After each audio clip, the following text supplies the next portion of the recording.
Entretanto, nas filas traseiras do séquito decorria em sussurro um conselho preocupado dos seus generais e marechais. Os que tinham sido enviados a buscar a deputação tinham voltado com a notícia de que Moscou estava vazia, de que toda a gente a abandonara. Estavam pálidas e emocionadas as caras dos que conferenciavam. Não os assustava o facto de Moscou ter sido abandonada pelos seus habitantes, por mais importante que isso pudesse parecer. Assustava-os com um pavor indizível a maneira como teriam de dar a notícia ao imperador sem o fazerem cair naquela situação terrível a que os franceses chamam de ridicule, de lhe anunciarem que tinham sido em vão que ele esperara tanto pelos boiardos, que na cidade apenas havia bandos de bêbados e mais ninguém. Alguns alvitravam que era preciso arranjar, custasse o que custasse, uma delegação qualquer, não importava qual. Outros discordavam de tal alvitre e afirmavam que era necessário preparar o imperador de forma cautelosa e inteligente e dizer-lhe a verdade. De qualquer modo será preciso dizer-lhe, diziam os senhores do séquito. Mas, senhores, a situação era tanto mais grave quanto o imperador, refletindo nos seus planos de magnanimidade, circulava com paciência junto ao mapa e, protegendo os olhos com a mão, olhava de vez em quando para o caminho e sorria com orgulho alegre. Mas é impossível, diziam os senhores do séquito, encolhendo os ombros e sem se atreverem a pronunciar a terrível palavra subentendida, le ridicule. Entretanto, o imperador, cansado da espera inútil e sentindo com o seu instinto de ator que o momento majestoso, quando começa a tardar, vai ficando menos majestoso, deu sinal com a mão. Soou um disparo solitário de canhão, como sinalização, e as tropas que de vários lados cercavam Moscou avançaram para a cidade pelas portas de Tver, Kaluga e Dorogomilovo. Cada vez mais depressa, ultrapassando uns aos outros, num passo célere e a trote, as tropas avançavam envolvidas em nuvens de poeira e enchendo o ar com gritos que cortavam o rumorejo constante. Levado pela corrente das tropas, Napoleão chegou com elas às portas de Dorogomilovo, mas aí apiou-se e passeou demoradamente ao longo do aterro Kamerlevski, sempre à espera da deputação. 20. Entretanto, Moscou estava deserta. É claro que havia ainda pessoas, digamos que teria ficado na cidade uma 50ª parte da população. No entanto, era uma cidade vazia, tão vazia como uma colmeia moribunda privada da sua rainha. Numa colmeia sem rainha já não há vida, mas para um olhar superficial parece tão viva como as outras colmeias. As abelhas esvoaçam à volta da colmeia vazia, alegres sob os raios quentes do sol do meio-dia, da mesma forma que à volta das outras colmeias vivas. A colmeia emana do mesmo modo, até longe, o seu cheiro a mel, as abelhas entram e saem da mesma maneira. Porém, basta atentar melhor para se perceber que naquela colmeia já não há vida. As suas abelhas não têm o mesmo voar das abelhas das colmeias vivas, e um abelheiro logo se surpreende com algo de diferente no cheiro e no som envolventes. Bate na parede da colmeia doente e, em vez da resposta normal, imediata, sintonizada, um zunido de dezenas de milhares de abelhas, alerta, encolhendo o ferrão ameaçador e batendo célere as asas, respondem zumbidos solitários, ecoando em vários cantos da colmeia vazia. Do alvado não sai como dantes o cheiro alcoólico e aromático do mel e do veneno, não sopra de lá o calor da abundância, o cheiro do mel sai eivado de vazio e putrefação. Junto do alvado já não há guardas alerta, prontos a morrer para defenderem a colmeia, com os ferrões levantados, zunindo o sinal de alarme. Não há mais aquele rumor baixinho e irregular, aquela palpitação do trabalho que semelha água a ferver, mas ouve-se um barulho desajeitado, destoando desordem. Tímidas e manhosas entram e saem as abelhas saqueadoras, negras, oblongas, sujas de mel. Não picam, esquivam-se do perigo. Dantes as abelhas entravam com carga e saíam vazias, agora saem com carga. O apicultor abre a parte de baixo da colmeia, espreita para dentro.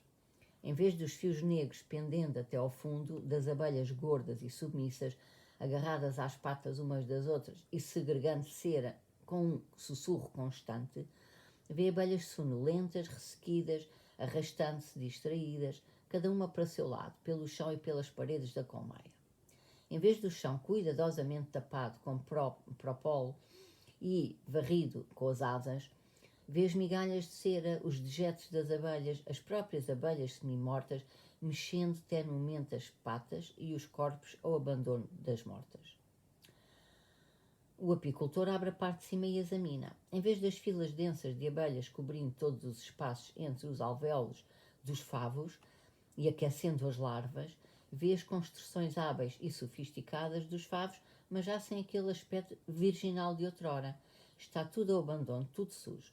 As saqueadoras, umas abelhas negras, formigam ágil e furtivamente pelas construções. As da família, ressequidas, curtas, moles, como que velhas, vagueiam por ali com lentidão, sem impedirem nada, sem desejarem nada, perdida a sua consciência da vida. Zangãos, vespões, abelhões, borboletas, sem orientação, esbarram em pleno voo contra as paredes da colmeia. Aqui e ali, nos favos com larvas mortas e mel, ouve-se de vez em quando um resmungo zangado. No outro lado, pela força do velho hábito, duas abelhas limpam o ninho, arrastando com um grande e impossível esforço uma abelha morta ou um abelhão, sem elas próprias saberem por que o estão a fazer. Noutro canto, duas abelhas velhas brigam preguiçosamente ou limpam-se, ou dão de comer uma à outra sem saberem se o fazem por amizade ou por hostilidade.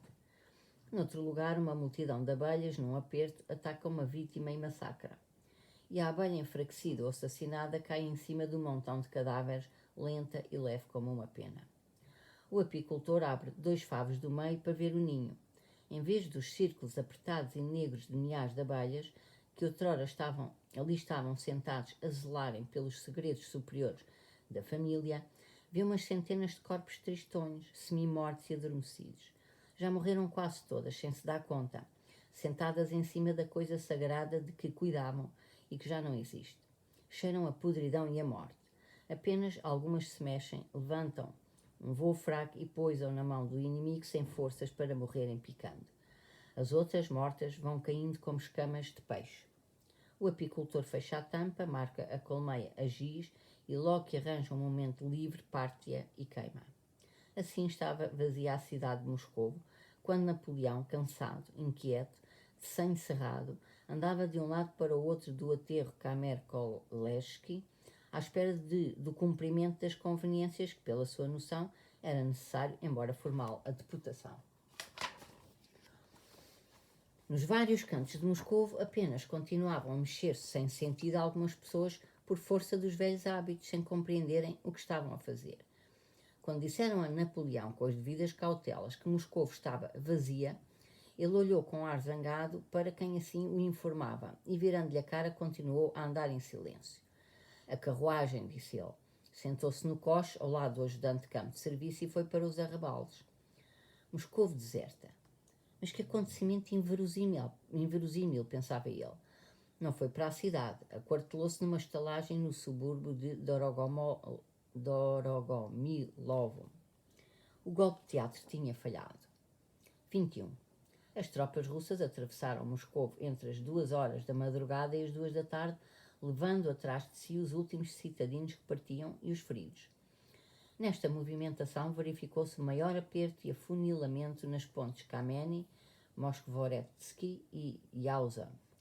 Enquanto, contornando o Kremlin por 2 lados, as tropas se aglomeravam nas pontes Moskvoretsky e Kameny, grande número de soldados, aproveitando a paragem e o aperto, recuavam das pontes e, calados e furtivos, passando pela Catedral do Bem-aventurado Basílio e pelas portas Borovitsky, corriam para norte, para a Praça Vermelha, onde o instinto lhes dizia que poderiam sem dificuldade deitar a mão a alguns bens alheios.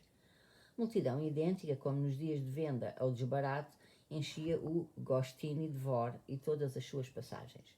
Mas não se ouviam as vozes cheias de mel e carinho dos vendedores, atraindo a atenção do público. Não havia bufarinheiros, nem a multidão de mulheres fazendo compras. Viam-se apenas fardas e capotes de soldados sem espingardas, que entravam de mãos vazias nas fiadas de loja e em silêncio que saíam carregados. Os comerciantes e os encarregados, pouco numerosos, andavam como almas penadas no meio dos soldados. abrindo e fechando as lojas, levando também eles e os empregados a mercadoria para qualquer lado. Na praça de Gostiny Dvor, os tambores tocavam a reunir. O som dos tambores, porém, não fazia os soldados precipitarem-se para a formatura, pelo contrário, fazia com que se afastassem dos tambores. Entre os soldados, nas lojas e nas passagens, viam-se pessoas de cafetãs cinzentos e cabeças rapadas. 2 oficiais, um deles de cachecol, por cima da farda, e montando um cavalo cinzento escuro e magro, e outros de capote a pé, estavam na esquina da rua Ilinka, conversando. Um terceiro oficial aproximou-se deles a galope. O general manda que se corra daqui com os homens imediatamente, custe o que custar. O que é isto? Uma coisa inadmissível. Metade dos soldados dispersaram-se. Onde vais? Onde ires? Gritou 3 soldados de infantaria que, desarmados, arregaçando os capotes, se enfiavam nas lojas. Alto, canalhas! Mas quem é que pode arrebanhá-los? Respondeu outro oficial. É impossível. Temos é de sair rapidamente da cidade, mais nada, para que fujam os últimos. Mas como? Ali na ponte é um aperto, está tudo parado, ou põe-se lá um cordão para que os restantes não fujam. Mas vão lá, corram com eles dali, gritou o oficial superior. O oficial de cachecol apiou-se, chamou o tambor e entrou com ele sob as arcadas. Uma chusma de soldados pôs-se em fuga. Um comerciante, com borbulhas vermelhas à volta do nariz, com uma expressão calma e de inabalável calculismo na cara cevada, aproximou-se rápida e galhardamente do oficial, abanando as mãos. Vossa Senhoria, disse ele, por favor, proteja-nos. Eu não me importo de oferecer alguma coisa, até o faço com todo o prazer. Seja bem-vindo, já lhe trago uns tecidos, nem que sejam 2 rolos, com todo o prazer. Nós até compreendemos as coisas, mas isto aqui já é uma piagem. Entre, seja bem-vindo. Talvez o senhor possa destacar uns guardas para aqui, ao menos para podermos fechar. Vários comerciantes rodeavam o oficial. Para que tanta conversa inútil, disse um deles, magro, de cara severa. Quem ficou sem cabeça não lamenta o cabelo, que levem o que quiserem. E abanando a mão num gesto enérgico, virou-se de perfil para o oficial. Para ti é fácil de dizer, Ivan Sidorich, contrariou zangado o primeiro comerciante. Faça Vossa Senhoria o favor de entrar. Fácil, disse tu, gritou Maro. Tenho aqui 100.000 rublos de mercadoria em 3 lojas. Como é que os posso proteger se o exército se foi embora? É gente, o que podemos nós contra a vontade de Deus? Faça Vossa Senhoria o favor de entrar, dizia o primeiro comerciante com muitas vénias. Lia-se a indecisão na cara do oficial. O que tenho a ver com isso? Gritou de repente, e num passo rápido pôs-se a andar ao longo de 3 lojas. Neste momento, vindo de uma loja aberta, ouvia-se o praguejar e pancadas. Quando o oficial se aproximou, era projetado da porta um homem de armiaque, cinzento e cabeça rapada, empurrado de dentro por alguém. O homem, curvando-se todo, esgueirou-se, passando pelos oficiais e pelos comerciantes. O oficial pôs-se a berrar aos soldados que estavam na loja. De súbito ouviu-se uma gritaria terrível, vinda da enorme multidão que estava na ponte Moskorevski, e o oficial precipitou-se para a praça. O que foi? O que foi?